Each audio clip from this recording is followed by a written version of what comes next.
आज हम भारतीय संविधान के जो स्रोत हैं उसके बारे में चर्चा करेंगे कि हमारे संविधान के स्रोत क्या क्या है, कौन सी चीज कहां से ली गई है, तो उसके बारे में हम चर्चा करेंगे। तो सबसे पहले चर्चा करते हैं कि जो यूके है, यूनाइटेड किंगडम है, ब्रिटेन से हमारे संविधान में क्या लिया गया। तो हमारे यहाँ जो संसदीय शासन है, संसदीय व्यवस्था है, ये संसदीय व्यवस्था ये कहां से ली गई? ब्रिटेन से ली गई। क्या? संसदीय व्यवस्था अर्थात जो शासन है, शासन के 3 अंग होते हैं। एक हो जाएगा विधायिका, एक हो जाएगा कार्यपालिका, एक हो जाएगा न्यायपालिका। अब विधायिका जो है, विधायिका में प्रमुख जो होगा वो कौन होगा? वो संसद होगी। और ये संसदीय व्यवस्था कहां से ली गई है? ये ब्रिटेन से ली गई है। और इसमें होता क्या है संसदीय व्यवस्था में कि जो प्रधानमंत्री है या जो शासन है, शासन एक मंत्रिमंडल के माध्यम से चलता है। दूसरी चीज इसमें अगर देखें तो रूल ऑफ लॉ अर्थात जो कानून का शासन है, रूल ऑफ लॉ, ये कहां से लिया गया है? ब्रिटेन से लिया गया है। ब्रिटेन में एक विद्वान हुए डाइसी, जिन्होंने एक बुक लिखी और उस बुक के माध्यम से ये उन्होंने कहा कि देश पर शासन किसका होगा? कानून का शासन होगा। और हमारे संविधान के आर्टिकल 14 में जिसमें लिखा गया है कि विधि के समक्ष समता और विधियों का समान संरक्षण किया जाता है, वह किससे संबंधित है? रूल ऑफ लॉ से। तो ब्रिटेन से क्या लिया गया? संसदीय व्यवस्था, रूल ऑफ लॉ। इसी तरीके से अगर देखें मंत्रिमंडलीय प्रणाली, तो ये 3 चीजें जो है ये कहां से ली गई? ब्रिटेन से ली गई। फिर एकल नागरिकता, यानी हमारे संविधान में जो नागरिकता का प्रावधान है भाग 2 के आर्टिकल 5 से 11 तक, उसमें क्या है? एकल नागरिकता के बारे में है। तो ये एकल नागरिकता का प्रावधान कहां से लिया गया? ब्रिटेन से लिया गया। अगर हम यूएसए की बात करें तो यूएसए में क्या है? दोहरी नागरिकता है। एक तो वो संघ के भी नागरिक हैं, दूसरा जिस राज्य में रहते हैं वहां के भी नागरिक हैं। अब हम देखेंगे कि हमने यूएसए के संविधान से क्या लिया। तो यूएसए के संविधान से सबसे पहली चीज जो हमारे संविधान में लिए गए वो है फंडामेंटल राइट, मूल अधिकार। मूल अधिकार कहां से लिए गए? तो यूएसए के संविधान से लिए गए। इसी तरीके से न्यायिक पुनर्विलोकन, इसको कहते हैं जुडिशियल रिव्यू। हमारे संविधान के आर्टिकल 13 में दिया गया है कि यदि संसद कोई कानून बनाती है जो मूल अधिकारों का क्या करता है? उल्लंघन करता है, तो जो न्यायालय है वो क्या कर देगा? उसको शून्य घोषित कर देगा। इसको हम कहते हैं जुडिशियल रिव्यू। कोई भी कानून बना तो न्यायालय के पास ये शक्ति है कि उस कानून की जांच करे कि ये मूल अधिकार का उल्लंघन कर रहा है या नहीं। तो इसको हम कहेंगे जुडिशियल रिव्यू। और ये हमने कहां से लिया? यूएसए के संविधान से। इसी तरीके से जो है उच्च न्यायालय और उच्चतम न्यायालय, उच्चतम न्यायालय और उच्च न्यायालय, इनकी व्यवस्था जो है ये भी हमने कहां से ली? यूएसए के संविधान से ली। अब आगे अगर देखें तो उपराष्ट्रपति का जो पद है, उपराष्ट्रपति का पद, ये भी हमने यूएसए के संविधान से लिया।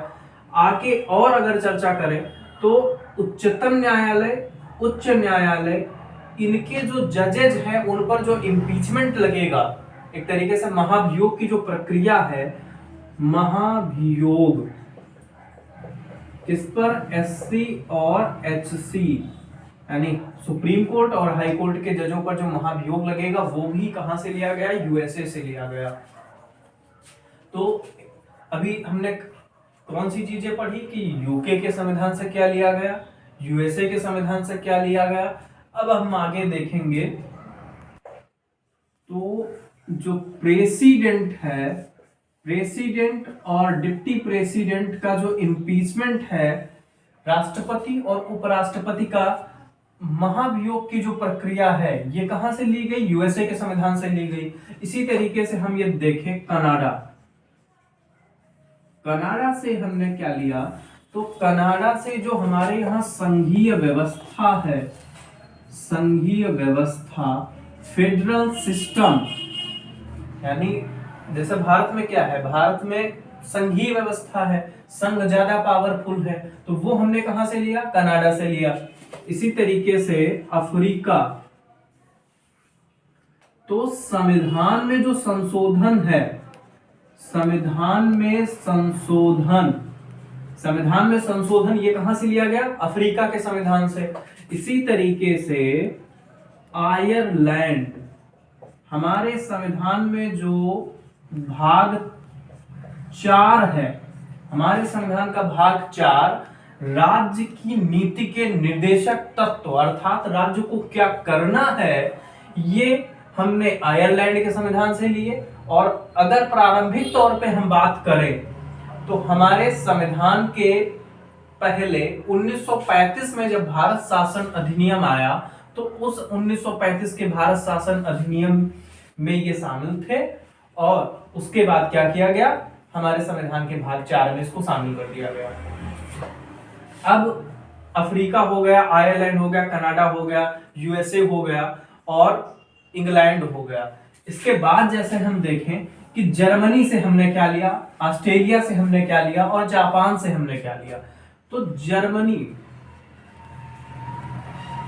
जर्मनी में प्रथम विश्व युद्ध के बाद क्या हुआ था? एक रिपब्लिक बनाया गया था जिसे कहा गया था वाइमर रिपब्लिक,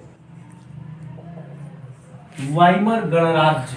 और यहां से हमने जो है आपातकाल की व्यवस्था ली। एक तरीके से हमारे संविधान में जो आपातकाल है, आर्टिकल 352 से लेकर 360 के बीच, तो वो व्यवस्था हमने कहां से ली? जर्मनी से ली। और इसमें एक व्यवस्था और ली गई कि आपातकाल के समय जो हमारे फंडामेंटल राइट हैं, फंडामेंटल राइट क्या हो जाएंगे? एक तरीके से उनको निलंबित कर दिया जाएगा, निलंबन कर दिया जाएगा उसका। वो कहां से लिया गया? जर्मनी से लिया गया। अब ऑस्ट्रेलिया की चर्चा करें कि ऑस्ट्रेलिया के संविधान से हमने क्या लिया?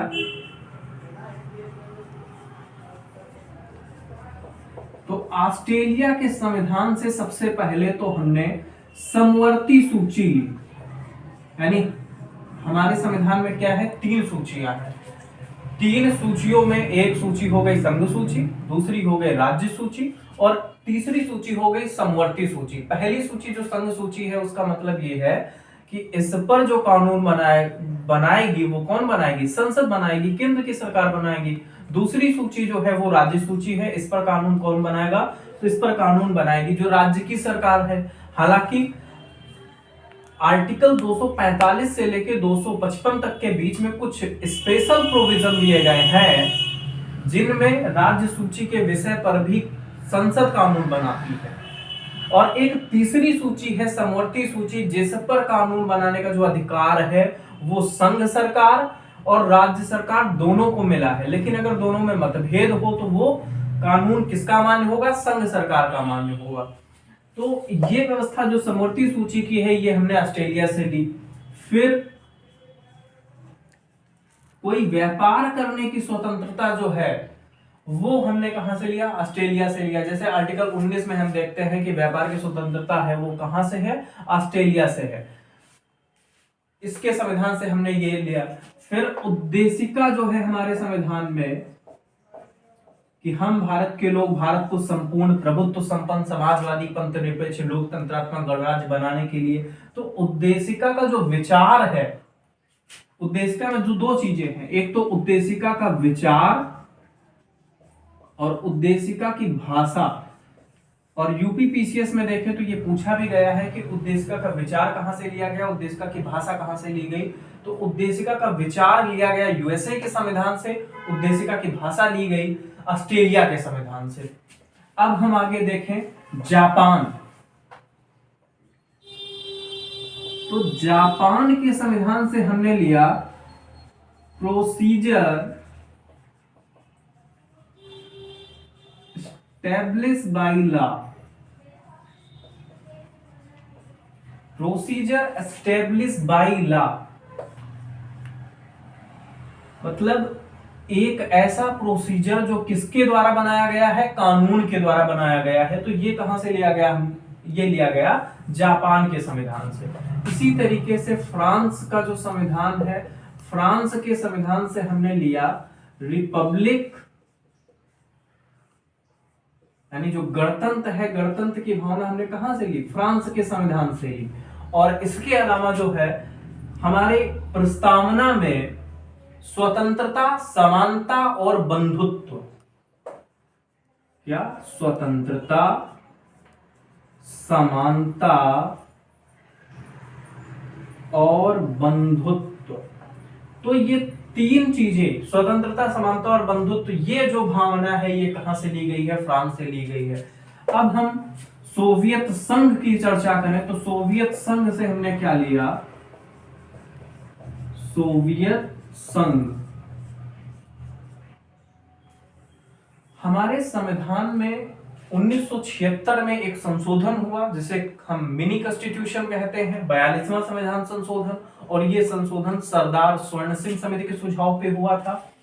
इस संशोधन के माध्यम से भाग 4 का संविधान में ऐड किया गया और इसके तहत फंडामेंटल ड्यूटीज, मूल कर्तव्य,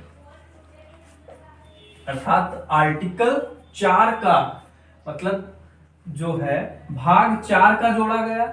इसमें आर्टिकल कौन सा आया, 51 का आया, जिसमें 10 अनुच्छेद ऐड किए गए, यानी इस आर्टिकल के भीतर 10 सब आर्टिकल ऐड किए गए और इसे कहा गया फंडामेंटल ड्यूटीज, मूल कर्तव्य। तो ये कहां से लिया गया, सोवियत संघ से लिया गया। उसके अलावा जो है आर्थिक समानता, मतलब हमारे उद्देशिका में 3 तरीके की समानता या 3 तरीके के न्याय का जिक्र है, सामाजिक, आर्थिक और राजनीतिक।